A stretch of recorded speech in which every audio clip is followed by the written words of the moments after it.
When a greedy man passed away, he left behind vast wealth, luxurious property, and his children, the same children for whom he had spent his entire life collecting riches, sacrificing honesty, time, and compassion. But the moment his eyes closed forever, those very children turned against each other, fighting, shouting, and breaking all bonds of blood over inheritance. And now, his soul stood alone, no gold, no name, no power, just silence.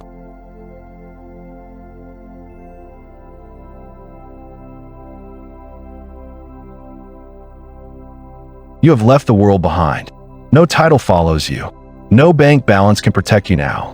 When you were alive, we recorded every breath, your actions, your intentions, your silence when someone called for help, your coldness when someone wept outside your gate. Now, you will be questioned, and on the day of judgment, only your deeds will speak. Not your name, not your fame. Tell us, when you were alive, you raced to gather wealth. But did you ever pause for the poor?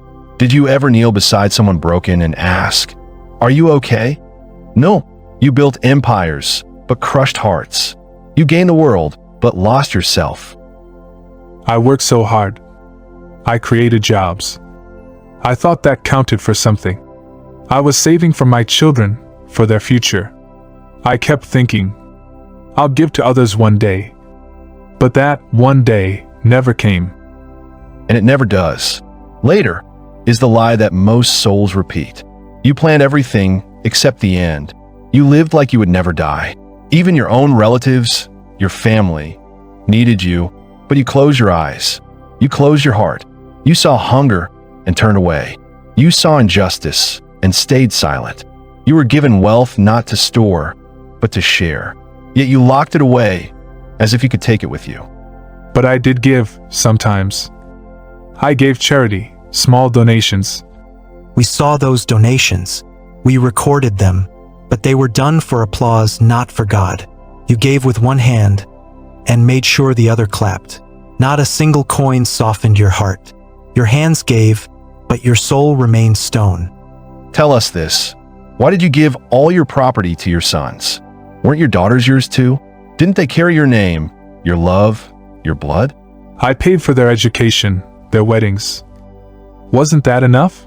Enough for you, maybe, but not enough in the eyes of the one who created them. You were not doing favors, you were fulfilling responsibility. Yet when it came to inheritance, you erased their names, as if they were unworthy of your legacy. And what about your sisters? You inherited your father's property and kept it all. Did they not weep silently when you denied them their right? You used words, lawyers, documents to turn justice into injustice. Why? I thought I was more deserving. I told myself, I'll help them later. But that later never came. She never cursed you. She cried at night, whispered prayers not for revenge, but for justice. What shattered her was not the wealth you withheld, but that her own brother closed the door in her face. I didn't know. I swear I didn't know it hurt her this much. I had become blind in greed. I wish I could go back. Just once, to return her share, to say, "Forgive me." Is it too late? Are all doors closed? The doors of the world are closed now, but the door of mercy only God can open. God is the knower of hearts, the most merciful of all. Whether God closes that door upon you or lets you in, only God decides.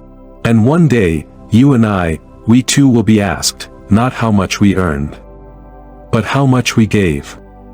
Not how long we lived, but how well we lived for others.